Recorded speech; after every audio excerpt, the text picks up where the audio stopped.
Na porção dessa semana, a gente tem uma aula sobre resolução de conflitos, e o professor é nada mais nada menos do que o patriarca Abraão. Eu sou Yair Alon e essa é a Energia Semanal.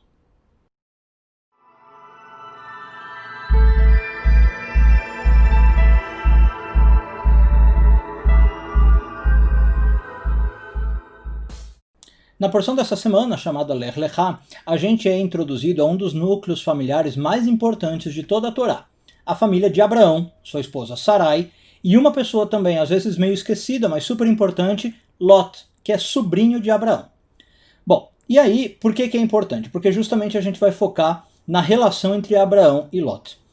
Abraão sai da sua terra, vai para a terra de Israel, uma hora ele desce para o Egito com sua esposa, volta para a terra de Israel, e a Torá conta que nessas andanças Abraão prospera muito. Abraão começa a acumular muito dinheiro, começa a acumular riqueza, e em especial naquela época a riqueza era ligada, claro, a rebanho, né? Então Abraão começa a ter muitas ovelhas, começa a ter muitos gados para tratar, para cuidar. E Lot, o sobrinho de Abraão, também. E aí, uma hora, a Torá conta para nós que começa a haver aí um conflito entre os pastores que trabalhavam para o Lot e os pastores que trabalhavam para o Abraão. Vamos ver como é que a Torá diz isso diretamente no versículo. Gênesis 13, 7. Vayehi Riv ben Roei mikne Avraham. Houve uma briga entre os pastores que trabalhavam para o gado de Abraão, ou com o gado de Abraão, o Ben Roei mikne Lot, e com os pastores do gado de Lot. Verhaknani, Verhaprizi, e os cananeus, e os Prizi, ou os perizeus, As Yoshev Baaretz, moravam então na terra. Então, a briga, na verdade, né, como a gente via aqui, não é entre Abraão e Lot, mas entre os pastores deles, tá? Os pastores de Lot, os pastores de Abraão começam a se estranhar. E claro que Urashi, um dos maiores comentaristas que a gente tem, explica para nós por que essa briga está acontecendo. O que aconteceu para eles começarem a entrar nesse tipo de disputa. E Urashi conta que os pastores de Lot, eles eram um pouco folgados, vamos falar assim, eles acabavam pastoreando no campo das outras pessoas. Ou seja, eles soltavam os animais para comer o capim do campo de outros, né? E aí os pastores de Abraão começam a ficar irritados e falavam, olha, isso aí que você está fazendo é uma espécie de roubo, porque você faz os seus animais, né, comerem a nossa comida, do nosso campo. Agora, os pastores de Lot respondem para os pastores de Abraão, ué, por que um roubo, né? A gente veio até aqui para Israel porque a terra foi dada para Abraão. A gente sabe que Deus falou isso para Abraão. Então, se a terra é de Abraão, Abraão é o dono, né, de tudo isso aqui, e a gente sabe que Abraão não tem um filho para ser um herdeiro de tudo que ele vai ter, quem vai ser o herdeiro de Abraão? Lot, que era o sobrinho. Então a lógica dos pastores é, olha, mais cedo ou mais tarde, isso aqui é tudo do Lot, né? É do Abraão, mas é do Lot. Deu para entender a lógica? Não estamos roubando nada. Esse território é todo dele, da família, portanto o gado pode comer onde quiser. Agora, é justamente por isso, né, por causa desse argumento, que a Torá acrescenta o final do versículo. Porque você poderia falar, bom, a lógica do Lot dos pastores do Lot até tem uma lógica, né? Mas a Torá diz, não é bem assim. O que diz o fim do versículo? Lembra? A terra ainda era dos cananeus e dos pirzeus, ou pirizitas, não sei como vai estar na sua tradução. Mas tinha dois povos ainda morando na terra, né? Então assim, a terra ainda não era do Abraão, ela vai ser dada para Abraão. E muito menos, portanto, a terra não é de Lot, ainda não foi passada por herança para ninguém. Então Urashi comenta para nós que a Torá fala isso de propósito, para a gente saber, olha, não, os pastores de Lot, desculpa, estavam fazendo algo errado. Tá? Bom, seja como for, Abraão, como símbolo de Hesed, né, de bondade que ele é na Torá, aparece para resolver a briga. E aí a gente vê uma coisa muito interessante. Vamos ver o próximo versículo. Versículo 8 do capítulo 13 de Gênesis. Diz o seguinte, Vayomer Avraham Elot, Abraão disse para Lot, Al natehi merivá beni uveinecha. Por favor, não haja merivá beni uveinecha. E aqui é uma coisa interessante. Merivá é uma palavra diferente da que apareceu no versículo anterior. Lá atrás falou o quê? Houve um riv entre os pastores de Lot e os pastores de Abraão. Riv a gente poderia traduzir como eu fiz lá, uma briga. Merivá, eu não sei qual é a melhor palavra em português, mas é algo maior do que uma briga. Talvez a melhor palavra seja disputa. Então olha que interessante. A Torá começa falando que houve um riv, E Abraão, quando vem fazer a paz, diz, não haja, por favor, uma merivá entre nós.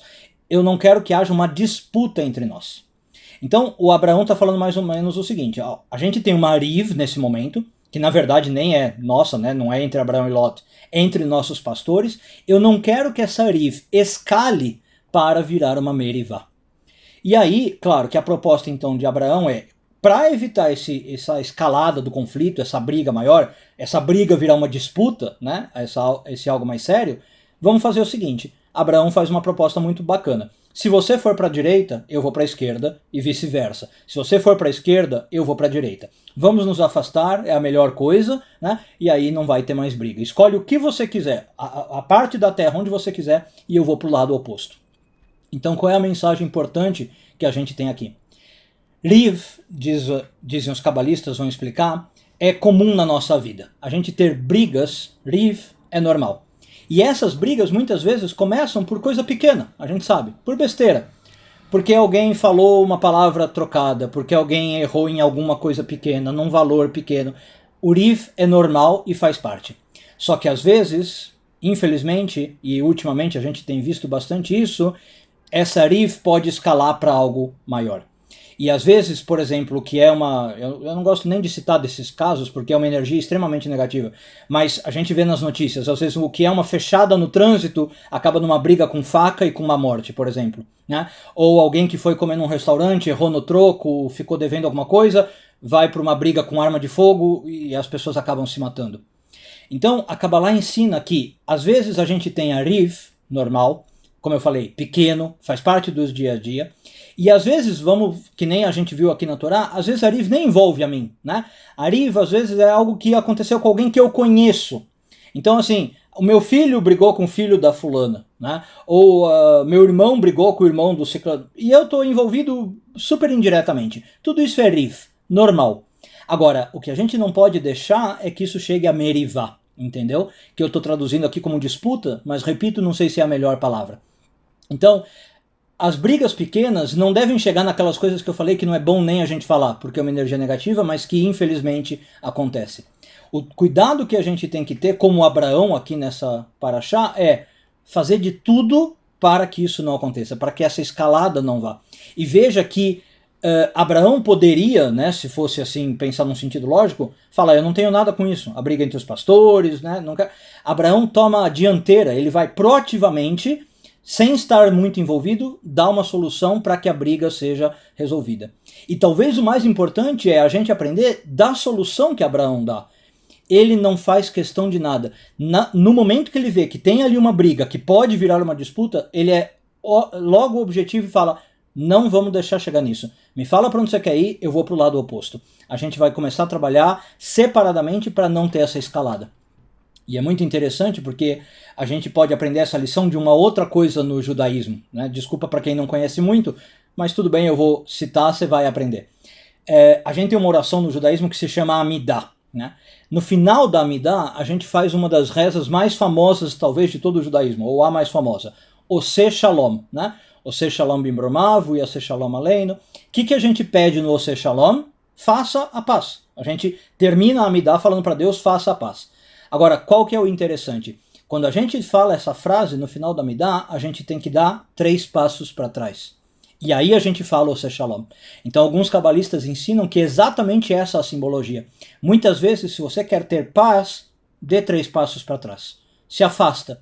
Não fica naquela energia de briga. Não deixa aquilo entrar em disputa. Não fica com sentimentos de posse, de ego, eu tô certo, eu tenho a razão, eu vou mostrar para ele. Não, se afasta. É mais interessante dar os 3 passos para trás, consiga a paz, se a pessoa vai para a direita, você vai para a esquerda e não deixa isso escalar.